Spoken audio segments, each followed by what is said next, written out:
Trust Swap Nation, what's going on? You know the voice, you know the name, you know where I'm coming from. We don't have much time this week because we got a lot to go through. A few days ago, all the team leads of Trust Swap and all the subsidiaries of Trust Swap broke down the goals of Q4, the accomplishments of Q3, and where we are at and where we are going. It was about an hour and a half long of a video. A lot of you might not have time to watch the whole thing, so I'm going to try my best here to cherry pick the main information and give it to you all in about 15 minutes or less.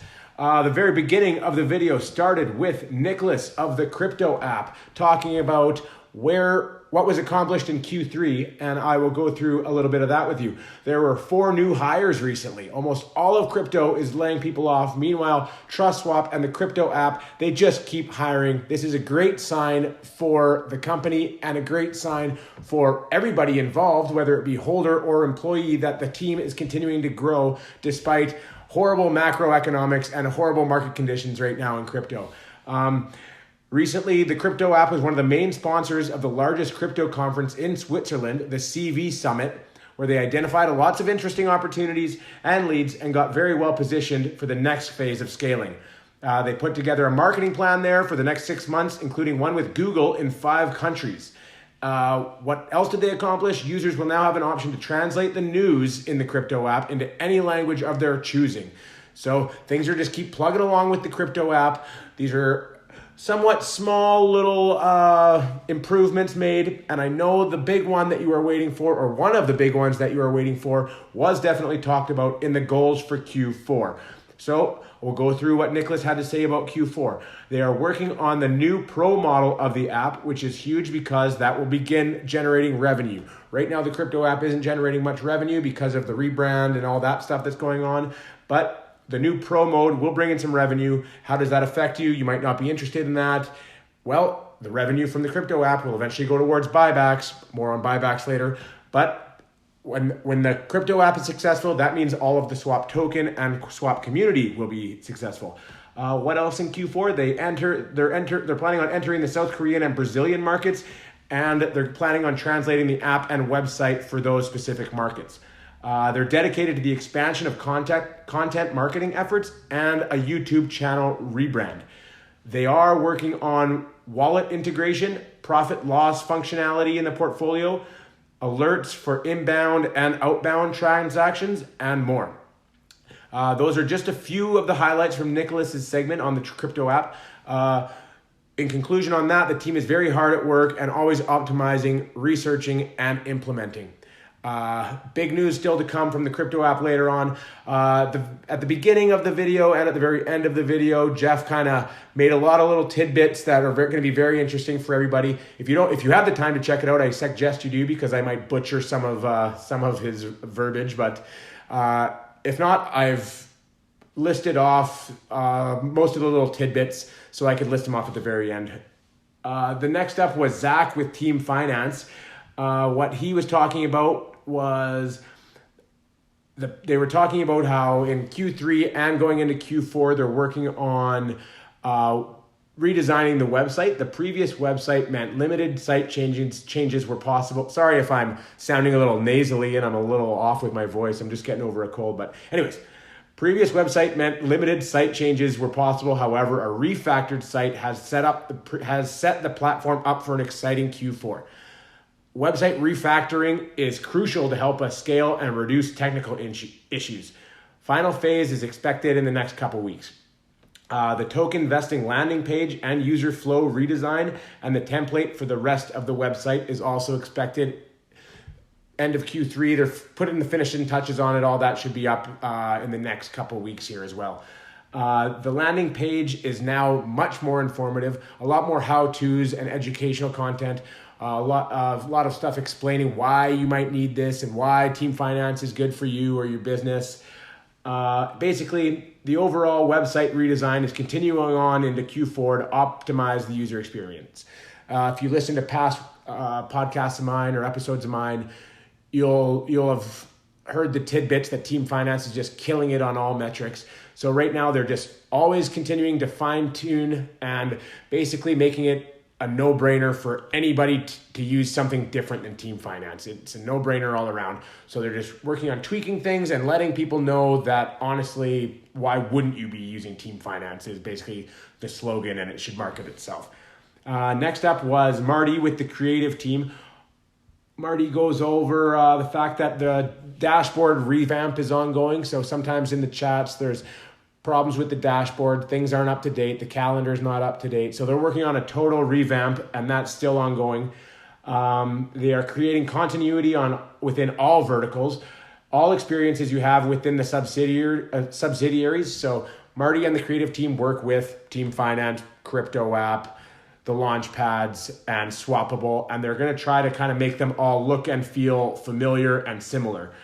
Their onboarding flow with the Crypto App, a story like educational experience when onboarding for the first time with the Crypto App. So they're working on, basically, if you just get the Crypto App for the very first time, they're making it easy to learn about crypto, to learn about how to use the Crypto App. Everything is going to be pretty seamless, and if you're a beginner, you should be able to have the tools at your disposal to figure it out pretty easily.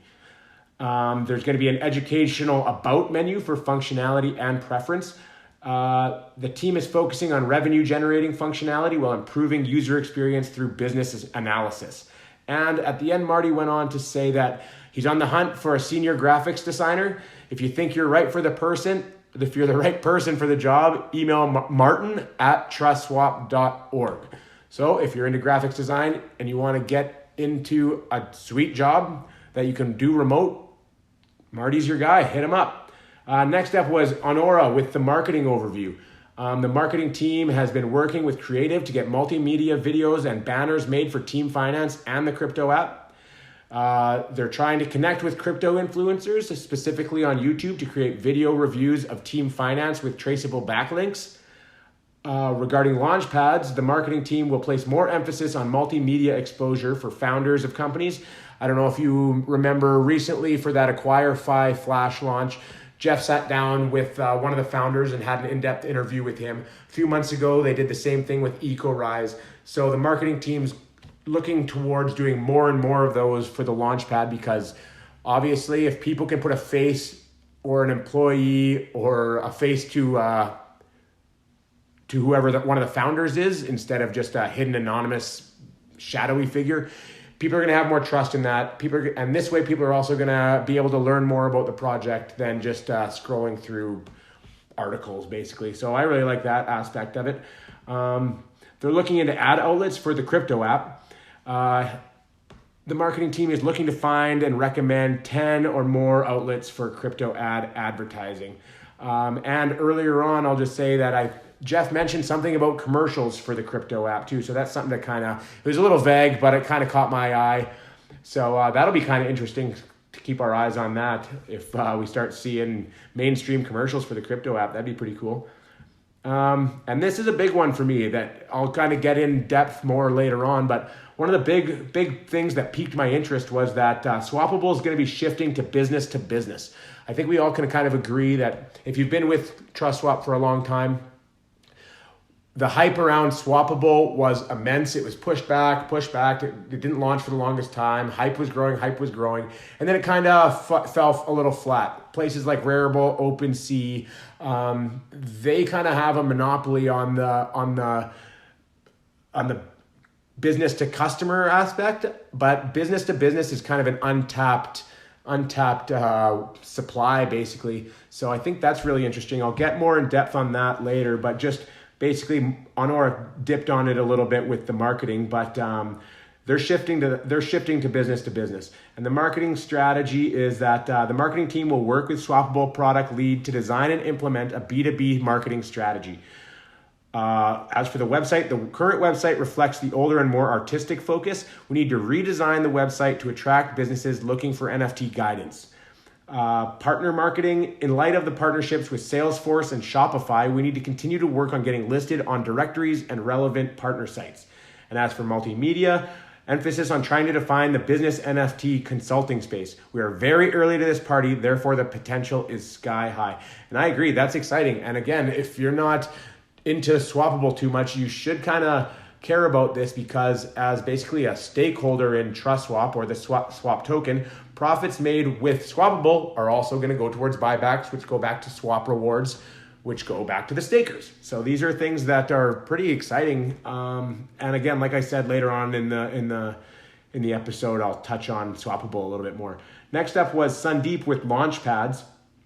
He admitted that in Q3, the sentiment was quite low. For the most part, the team took a step back to focus on incubating projects and projects with active revenue streams. They're always planning on prioritizing quality over quantity now. So that's why maybe we'll get one Launchpad in 3 months instead of 5 in 4 weeks or something like we used to have. So they're definitely going to focus on, continuing to focus on quality over quantity. Partnerships, they're focusing on forging stronger partnership with active VCs, exchanges, and layer 1 protocols in the crypto sphere. Long-term goal of the Launchpad division is to integrate the marketing and outreach power of the crypto app and to create a frictionless platform to launch projects. Hopefully sometime in 2023 is when the Launchpad and the crypto app will kind of commingle. They're hoping for more exclusive offerings to our most loyal community members. So perhaps if you're in the top 1,000 stakers, maybe you're going to get a private round allocation or a seed round allocation instead of a public round allocation. So that's something to look forward to. They're gonna keep working on that a little bit, but they are aware that improvement is needed with customer service and support, and that was something that was admitted by Sandeep during his little portion there. And he admitted that most issues are primarily because TrustSwap's Launchpad never handles the funds of the projects it launches. So when there are issues or errors, the situation becomes very tricky. A lot of energy in Q4 will be put towards rectifying all the outstanding issues, because as we can all agree, the sentiment is still somewhat low on Launchpad, so we might as well fine tune it during this kind of downtime. And then, lastly, Howard with Swappable. In my opinion, Swappable is the big winner of this update video. Its recent achievements, it delivered a climate-positive NFT drop for the Liechtenstein Bankers Association in Switzerland, a huge success for client and Swappable gaining more exposure. They built an NFT gallery in the main hall of CV Summit, which was that summit in Switzerland, which is the largest crypto conference of that country, and it made lots of valuable connections, awareness. Nobody came away from the conference without knowing about TrustSwap and Swappable. Began Q3 going full throttle, transitioning from B2C to B2B, and have made massive progress. The NFT market is maturing, general sales are down, but the large brands and organizations are rapidly entering this space. They're seeing an influx of Web2 brands approaching NFTs as another channel in their product and communications mix. Swappable is now significantly further advanced than other competitors and new entrants. Therefore, our NFT technology and knowledge is increasing in demand. The opportunity to onboard brands to Web3 is growing rapidly. We have confirmation of our B2B focus, so rapid. We have confirmation of our B2B focus, so rapid positioning now will be key. How do we accomplish this? There's 4 areas to focus on in Q4. Generate revenue, redesign the website reflecting our current proposition and updating the marketplace, targeting key business development streams, and also continuing building new partnerships and growing our existing partnerships such as Salesforce and Shopify. Big exciting news that Swappable confirmed that they were going out of the B2C and into B2B. And this should generate big revenue for Swappable going forward if they can, because they're, like they said, they're very early to this party, so we could kind of corner that market if we do this right. So exciting stuff there. And then here's some little tidbits from Jeff. The treasury has only been growing. Software as a service, team finance, Launchpads, bringing in the bulk of that revenue. And in Q4, the crypto app will also begin contributing as well. And like I mentioned earlier, big news in the crypto app. Trading in the crypto app is finally coming. Why did it take so long? We had a partner, but they were moving too slow, so we decided to move on from them and basically start from scratch. But soon trading will be live, trading in Q4. Credit card purchases and stake and earn following early to mid 2023. There's 20,000 swap holders right now. Here's another little tidbit. 20,000 swap holders right now. Swap as the main utility token for the crypto app is coming in Q4, which has 4.5 million downloads. Lots more eyes on Swap token. Liquid staking NFTs. You can sell your long-term staking position on OpenSea. This is something that's coming as well.